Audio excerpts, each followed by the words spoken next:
Dengue कुरामा औपचारिक रूपमा हामीले सिफारिस गरेको कारणलाई दूतावासले मान्यता दिने र सोही अनुसार सम्पूर्ण यहाँका अप्ठ्याराहरूलाई सुधार गर्ने भन्ने शर्त चाहिँ 98बाट हामीले मलाई ठ्याक्कै मिति थाहा भएन केदार भक्तमाथिमा कोरिया आएको बेलामा हामीले पहिलो सर्त गरेर त्यो एउटा नेपाली सम्पूर्ण समितिलाई दूतावास खोल्नुभन्दा अगाडिसम्मको एउटा आधिकारिक संस्थाको रूपमा स्थापना गरे।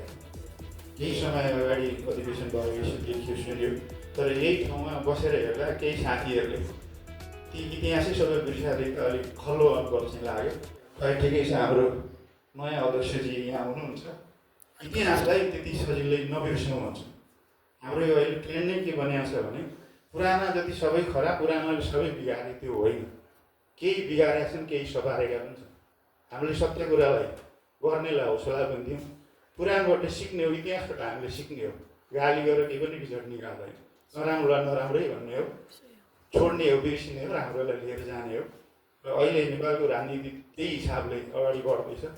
मलाई लाग्छ हामी सबैले सोचे जस्तो, आशा गरे जस्तो देश बनोस्, हामीले आफ्नो ठाउँबाट सघाउँ, हेरौँ, पर्ख्यौँ। अहिले गाली गजल पनि नगरौँ, सकारात्मक सुझाव दिउँ, सजाग दिउँ। कमसेकम हामी पनि बन्नुपर्छ, हाम्रो देश बन्नुपर्छ भन्ने हो।